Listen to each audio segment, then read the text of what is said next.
Bienvenue, bonjour à tous. Trois titres principaux dans l'actualité de ce mercredi 2 octobre 2019.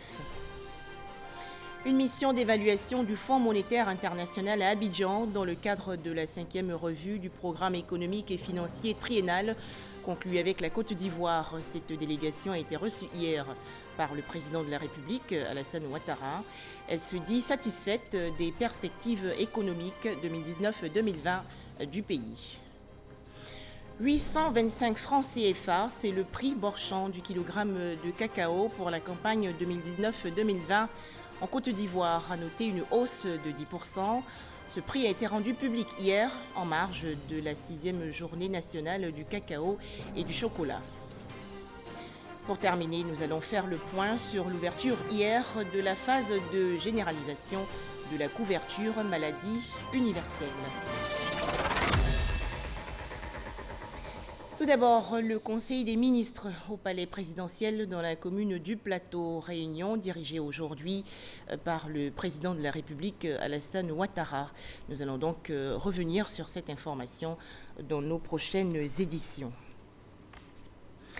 Ouverture hier dans la commune de Cocody du Forum de la Banque mondiale sur le financement du développement dans les 8 pays membres de l'Union économique et monétaire ouest-africaine. Les travaux ont été présidés par le président de la République, Alassane Ouattara. Le président de la République de Côte d'Ivoire a proposé ses recettes pour un meilleur financement des économies africaines. Les explications dans ce reportage de Viviane Haïma. Après le Rwanda en 2018, le choix de la Banque mondiale s'est porté sur la Côte d'Ivoire pour abriter l'édition 2019 du Forum sur le financement du développement dans l'espace UEMOA. Importante rencontre qui réunit les gestionnaires de IDA, le Fonds de la Banque mondiale pour les pays les plus pauvres, les donateurs de ce fonds, les pays de l'Afrique de l'Ouest éligibles pour bénéficier des financements de ce fonds et au nombre desquels la Côte d'Ivoire, ainsi que les acteurs de la vie économique, acteurs publics et privés. Le chef de l'État ivoirien, le président Alassane Ouattara, a ouvert ce mardi matin les travaux de cette assise. IDA, le Fonds de la Banque mondiale pour les pays les plus pauvres, a entrepris d'investir sur la période 2017-2020 45 milliards de dollars en Afrique. Les secteurs prioritaires qui sont visés par ces investissements sont l'agro-industrie, le transport et le numérique. Dans ce cadre, le présent forum vise à déterminer au niveau de la région ouest-africaine les projets tant nationaux que régionaux à fort impact sur la croissance économique des États et créateurs d'emplois pour les jeunes.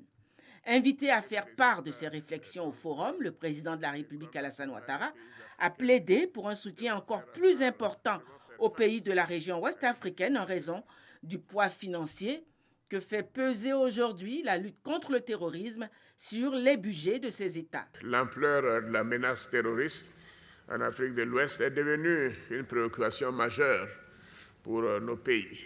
Et d'ailleurs, certains de mes homologues m'ont dit que dans leur pays, quasiment 30% du budget est consacré à la lutte contre le terrorisme et la défense. Et bien évidemment, ceci rend difficile toute possibilité d'ajustement. Et aussi fragilise le climat des affaires, parce que si toutes les semaines on annonce qu'il y a une attaque terroriste, évidemment les investisseurs privés ne seront pas aptes à aller dans ces pays.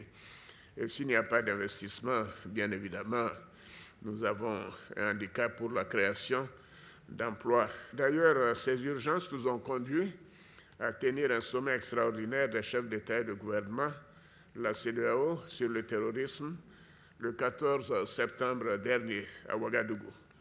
Et à l'issue de cette rencontre, les chefs d'État et de gouvernement ont décidé de mobiliser 1 milliard de dollars américains sur 5 ans, dont la moitié, soit à peu près 500 millions de francs CFA, sera en provenance de l'UEMOA.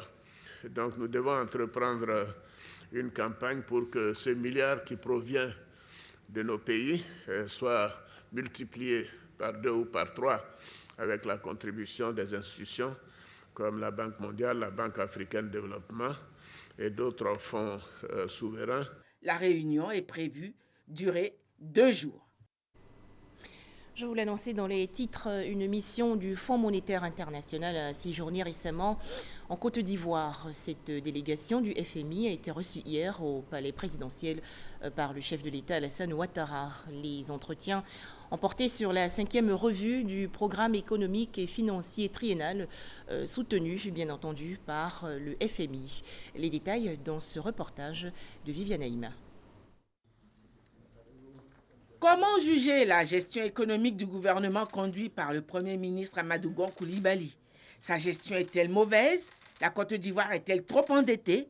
La mission du FMI qui séjourne en Côte d'Ivoire depuis le 18 septembre dernier à ce jour 1er octobre vient de présenter ce mardi 1er octobre au président de la République au palais présidentiel les conclusions de son rapport dans le cadre de la 5e revue du programme économique et financier triennal soutenu par le FMI. Les conclusions de ce rapport sont incontestables. Le FMI juge satisfaisantes les performances économiques du gouvernement et félicite les autorités ivoiriennes pour la bonne marche du programme de transformation économique de la Côte d'Ivoire. En dépit de la dégradation du contexte économique international, l'économie ivoirienne a montré de la résilience et de bonnes performances économiques sont prévues en 2019 et en 2020. L'inflation est restée faible et bien en dessous de la norme de 3% du PIB de l'Union économique et monétaire ouest-africaine. Les performances du programme soutenu par le FMI ont été satisfaisantes pendant le premier semestre de 2019. Tous les critères de performance et le repère indicatif ont été respectés à fin juin 2019. Tous les repères structurels portant sur la gestion de la dette publique, le suivi des entreprises publiques, la politique fiscale et l'administration budgétaire ont également été mis en œuvre à l'exception d'un seul. Le déficit budgétaire devrait converger à la norme régionale du déficit au niveau de l'UMOA de 3% du PIB en 2019, un des principaux objectifs du programme. Les recettes devraient continuer à augmenter, tandis que les dépenses seraient maîtrisées. Les services du FMI et les autorités ivoiriennes sont également parvenus à un accord au niveau des services du FMI, sous réserve de l'approbation du conseil d'administration du FMI, sur une extension du programme d'1 an, ainsi que sur les mesures de politique budgétaire pour atteindre les objectifs du programme. Ces mesures devraient maintenir le déficit budgétaire projeté pour 2020 dans la norme du déficit régional de l'UMOA de 3% du PIB. La mission du FMI et les autorités se sont également accordées sur des politiques pour assurer la préservation de la viabilité de la dette, tout en créant l'espace nécessaire pour financer le programme national de développement 2016-2020. L'équipe du FMI et les autorités se sont également accordées à poursuivre les efforts de mobilisation des recettes domestiques pour créer les marges de manœuvre budgétaires nécessaires à la mise en place de politiques ambitieuses de développement et au renforcement de la capacité à rembourser la dette. La mission a noté les progrès réalisés en matière de restructuration et de suivi rapproché des entreprises publiques et de l'administration douanière. La mission a également félicité les autorités pour les mesures prises pour renforcer le secteur de l'électricité, mesures qui devraient sous-tendre une stratégie de développement ambitieuse. La mission note les progrès en matière de renforcement du secteur financier dans le contexte de la transition régionale vers les nouvelles normes prudentielles alignées sur les principes de Bâle II, Bâle III. Elle considère également que des efforts additionnels sont nécessaires pour finaliser la restructuration des banques publiques. La mission et les autorités ont convenu que le programme de transformation économique de la Côte d'Ivoire continue à bien progresser, tiré par le dynamisme de l'investissement privé et les efforts de diversification des exportations. La poursuite de la mise en œuvre résolue de politiques visant à réduire les niveaux de pauvreté et à promouvoir une croissance inclusive continuera d'être un facteur important pour la réussite à long terme des objectifs du gouvernement. En conclusion, on est en droit de le dire, le gouvernement a réussi sans faute son examen de passage. Autre activité du président de la République, Alassane Ouattara, l'audience accordée hier à Mohamed Farou Hamzaoui, l'ambassadeur de la République arabe d'Égypte en Côte d'Ivoire. Ce diplomate en fin de mission a fait ses adieux au chef de l'État ivoirien. Le point avec Viviane Haïma. En fin de mission, après avoir représenté son pays, la République arabe d'Égypte, pendant 4 ans en Côte d'Ivoire, l'ambassadeur Mohamed Farouk El Hamzaoui a fait ses adieux ce mardi 1er octobre au chef de l'État, le président Alassane Ouattara, au palais présidentiel. L'ambassadeur égyptien, avant son départ, s'est déclaré satisfait du bilan de sa mission et de son séjour en Côte d'Ivoire. Les 4 ans, ils ont passé très vite. C'est avec, je pense, un bilan très long. Mais le plus important, qu'on a fait 2 visites présidentielles. On a fait une visite présidentielle pour le président Ouattara en décembre 2017 au Sharm el-Sheikh, et aussi la première visite d'un président égyptien en Côte d'Ivoire. Ça, c'était l'avril dernier, avril 2019. Je viens pour dire adieu à son Excellence le Président, et aussi j'ai donné encore une autre invitation, Inch'Allah, pour visiter l'Égypte prochainement. Je voudrais remercier le peuple ivoirien et le gouvernement ivoirien pour le chaleureux accueil et les chaleureux 4 ans qu'ils ont passés très vite ici en Abidjan. C'est le 5 novembre 2015 que Mohamed Farouk El Hamzaoui avait présenté ses lettres de créance au chef de l'État ivoirien au palais présidentiel. Toujours en Côte d'Ivoire, le prix Borchamp du kilogramme de cacao pour la campagne 2019-2020 a été fixé à 825 francs CFA. À noter une hausse de 10%. Ce prix a été rendu public hier en marge de la 6e journée nationale du cacao et du chocolat. Les précisions dans ce reportage de Jean-Louis Gbangbo.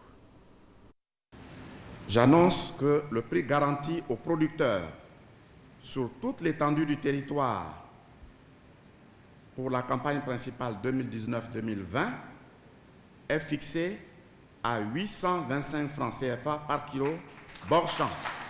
Bien qu'en deçà des 1000 francs CFA souhaités par la majorité des producteurs, le prix de 825 francs CFA le kilogramme de cacao a reçu un écho favorable. Dans l'ensemble, nous disons que c'est bon. Nous remercions d'abord le gouvernement. Chaque année, ils ont toujours ajouté un plus. Le prix grimpe, le prix augmente.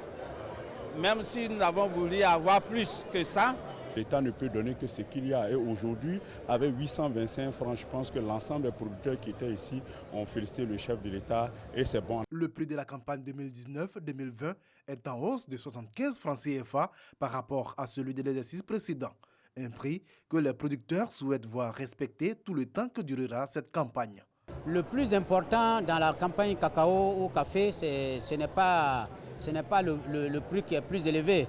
Si le prix est fixé et qu'il est respecté sur le terrain, c'est ça qui est plus intéressant pour le producteur. Je voudrais aussi que nos parents producteurs aussi produisent la bonne qualité de cacao pour que on puisse toujours bénéficier des meilleurs prix comme ce que le gouvernement vient de nous donner ce matin. Tout en se réjouissant de la bonne tenue de la campagne précédente, le président du Conseil Café-Cacao a annoncé un renforcement des dispositifs de contrôle du prix et de sécurisation de la production ivoirienne. Aucune réfaction n'est autorisée sur le prix d'achat garanti. Borchamp. Le dispositif de contrôle des prix et de la qualité est maintenu pour lutter contre les pratiques de certains opérateurs véreux et aussi la fuite transfrontalière du cacao. Le Conseil Café-Cacao a également annoncé stabiliser à 2 millions de tonnes la production ivoirienne en vue de contrer une éventuelle chute des prix mondiaux liée à la surproduction.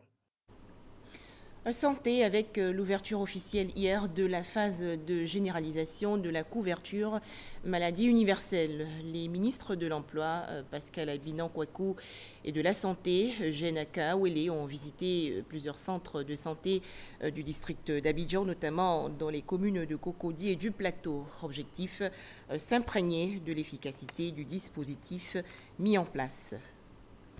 Justement, le reportage qui va suivre fait le point sur cette phase de généralisation de la couverture maladie universelle. Notre reporter Mamadou Kouassi a sillonné récemment plusieurs structures sanitaires du district d'Abidjan. Il s'est entretenu avec quelques bénéficiaires de la CEMU. Regardez. Ousmane Diarra est reçu par l'équipe de la couverture maladie universelle CEMU, basée au centre de santé communautaire Henriette Conan Bédier de Blocos. Détenteur de la carte CEMU, Il ne payera que 150 francs CFA au lieu de 450 francs, comme frais de consultation pour les non-détenteurs de la carte CMU. Si Ousmane Diarra est à jour de ses cotisations, ce n'est pas le cas pour plusieurs autres détenteurs de la carte. Ces personnes seront obligées de payer elles-mêmes les frais de consultation. Parce que la CMU, ce n'est pas gratuit, il faut payer 1000 francs. La machine dit que c'est lui, c'est son identité, mais il n'est pas à jour de ses cotisations. On ne le renvoie pas. Il va bénéficier des soins de santé, mais il va payer les 100%. À la formation sanitaire urbaine Edmond Basque du Plateau, nous rencontrons Étienne Begré. À Siré Semu, il est venu pour une échographie. Je souffrais d'un mal depuis fort longtemps, donc mon médecin a demandé à ce que je fasse l'échographie de contrôle. Et quand je suis venu, à la fois des choses, j'ai présenté la carte et l'échographie qui faisait 6 000 francs, j'ai payé 850. Aïcha Diaby bénéficie de la couverture maladie universelle. Elle est venue se faire consulter. Depuis plusieurs nuits, j'ai l'impression que je me sens fatiguée, j'ai mal à la tête. La consultation était à 1500. Grâce à ma carte d'assuré CMU, ça m'a permis de payer 450 pour la consultation. Après la consultation, on m'a prescrit des médicaments qui coûtaient 261 francs. Grâce encore à ma carte CMU, j'ai payé 75 francs pour pouvoir avoir mes médicaments. En plus de consultation et des soins, les cartes d'assurance prennent en compte les médicaments et les différents examens. Quand ils arrivent, ils vont en consultation et puis en fonction de ce qui est porté sur l'ordonnance, ils arrivent à la pharmacie, en fin de compte, ils doivent payer 30% du total de l'ordonnance. Et les 70% sont endossés par l'État de Côte d'Ivoire. Bien que certaines personnes disposent d'une carte d'assurance, nombreux sont ces patients rencontrés qui disent ne pas être informés de la CMU. Non, je n'ai pas la carte d'assurance. Bon, je ne savais pas qu'il y avait une carte d'assurance. C'est pourquoi. Je vais me renseigner et puis me procurer la carte. Le directeur général de la Caisse nationale d'assurance maladie, Karim Bomba, invite les personnes enrôlées au retrait de leur carte afin de bénéficier des avantages liés à celle-ci. Les personnes qui se sont fait déjà enrôler, qui n'ont pas perçu les cartes, il y a un processus. Il y en a qui reçoivent des SMS qui leur indiquent le lieu où il faut retirer leur carte. Mais moi, comme j'aime être pratique, j'exhorte ceux-là à se rendre dans le bureau, se sont fait enrôler pour chercher les cartes. À ce jour, 1 548 742 personnes enrôlées dans les centres CMU. Seulement 631 698 parmi elles ont déjà reçu leur carte. Un tout autre sujet à présent avec l'ouverture hier dans la commune de Port-Bouët de la 7e édition du Salon de l'architecture et du bâtiment.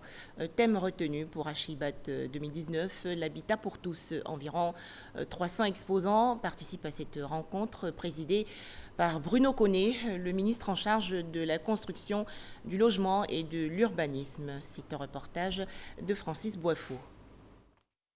30 000 visiteurs attendus, 300 exposants cette année au Salon de l'architecture et du bâtiment Archibat.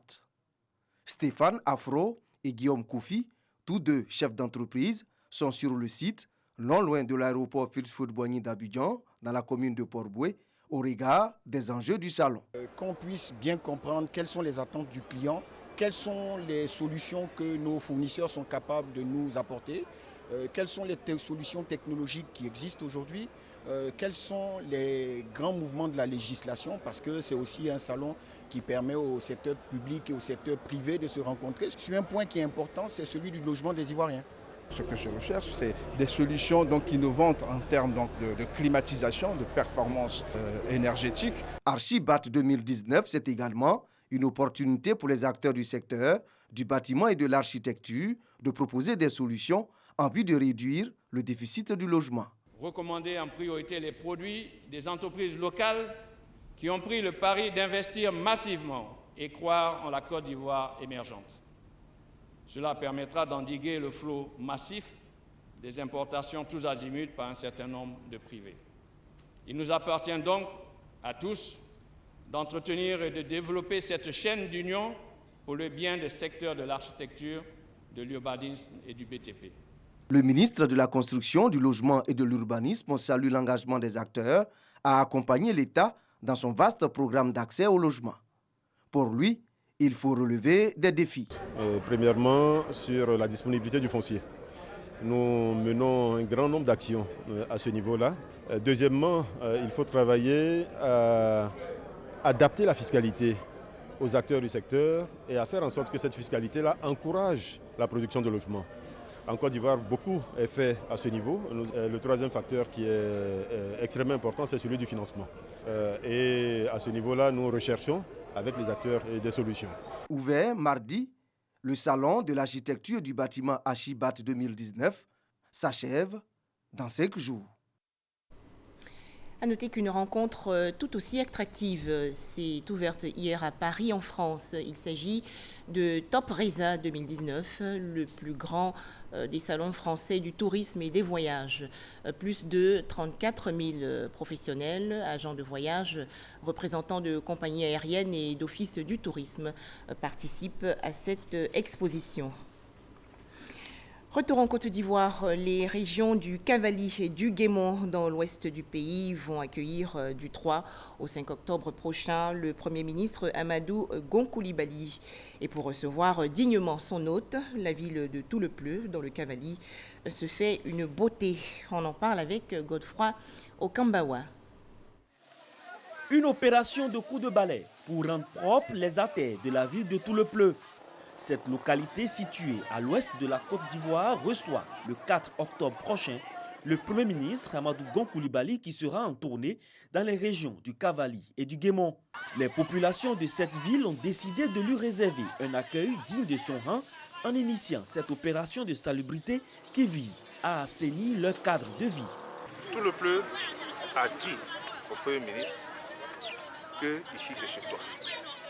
Et quand vous aimez quelqu'un, quand il arrive, de façon usuelle, vous vous apprêtez à bien l'accueillir, à bien le recevoir. Et notre manière à nous, en tant que cadre, c'est d'aider la population à rendre la ville propre. Occasion pour les autorités préfectorales et traditionnelles de lancer un appel à la mobilisation des filles et fils de cette région. C'est d'abord une maximum d'amitié entre le Premier ministre et le peuple ouai. Vous savez, nous sommes des alliés. C'est pourquoi cet effet, je vais lancer un appel à toutes les couches sociales du département de Toulepleu. Cadres, filles de Toulepleu, travailleurs et chefs coutumiers, afin de réserver un accueil des plus chaleureux au chef du gouvernement. Tout est donc fin prêt pour accueillir le Premier ministre Amadou Gon Coulibaly dans le Cavally et le Guémont du 3 au 5 octobre prochain. Cette tournée s'inscrit dans le cadre du programme social du gouvernement qui vise à améliorer les conditions de vie des populations. Une action pour cultiver la paix dans la commune d'Atécoubé. Le Conseil national d'unité, de réveil et de réconciliation a procédé il y a quelques jours à l'installation de sa section dans la municipalité. Ce bureau va sensibiliser les populations à la cohésion. Le point avec Lydie Sadia et Gabriel Zani. Ils sont baptisés disciples de la paix. Les membres du Conseil national de réveil et de réconciliation de Côte d'Ivoire, CNU Désert Côte d'Ivoire, ont pour mission de servir de relais afin d'apporter des messages de réconciliation et d'unité aux populations. Pour leur engagement, ils promettent d'œuvrer pour le maintien de la cohésion et de la paix. Au niveau du village d'Atécoubé-Bidjanté, nous sommes effectivement impliqués.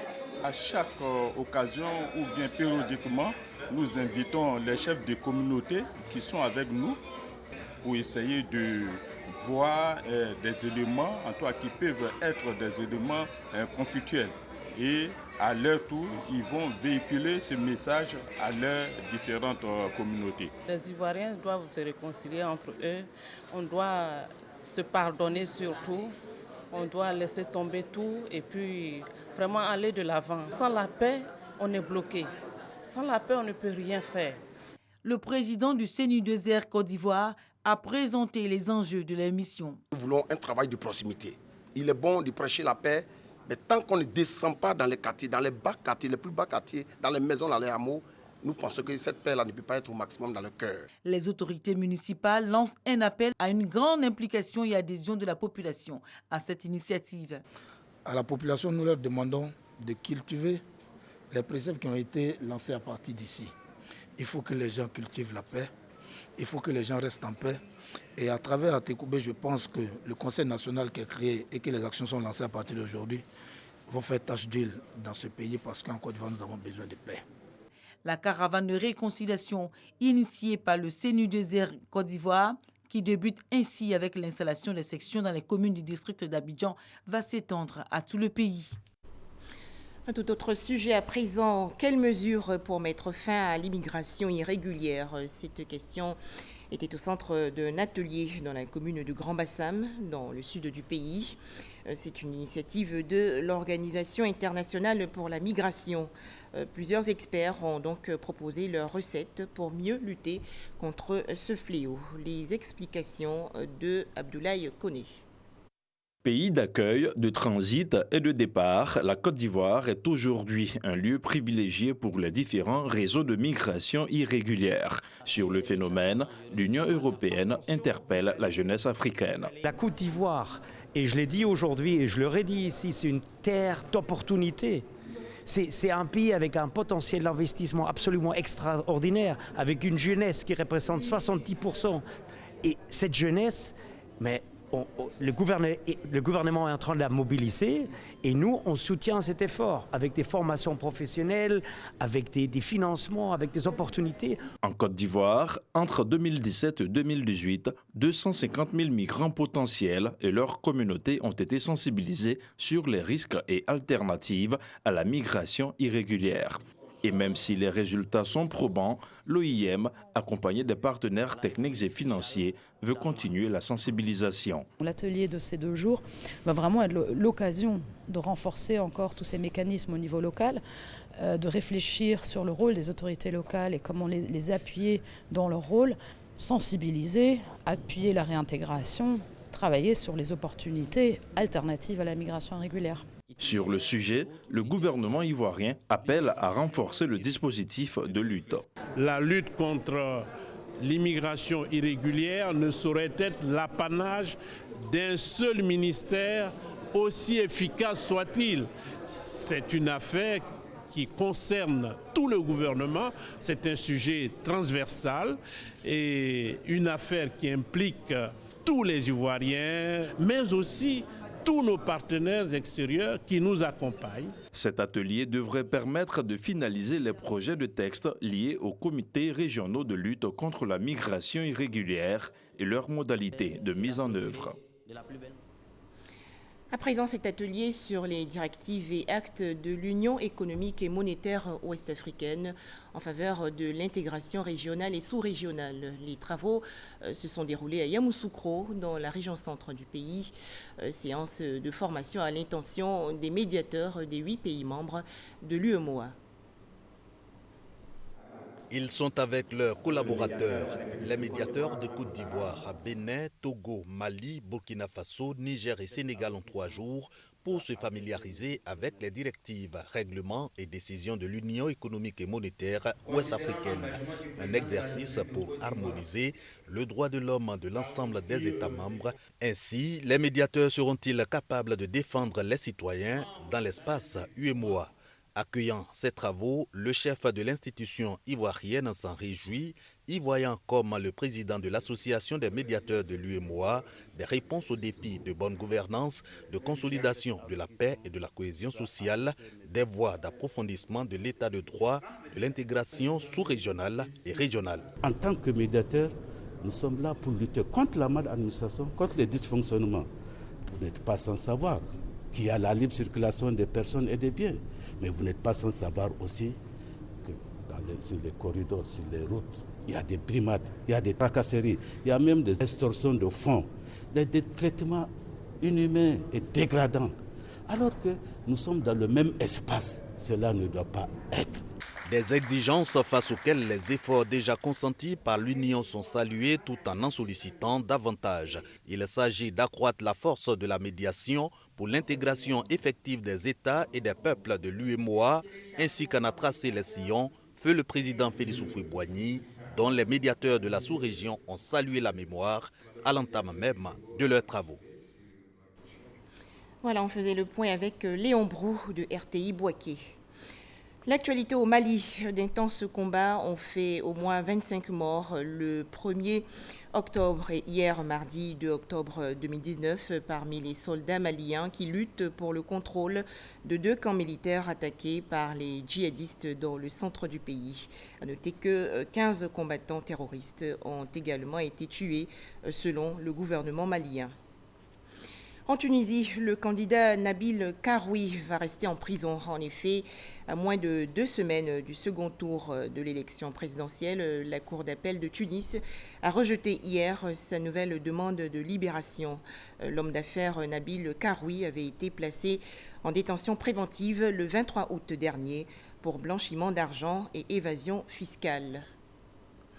Et c'est la fin de ce journal. Merci à vous tous de nous avoir suivis.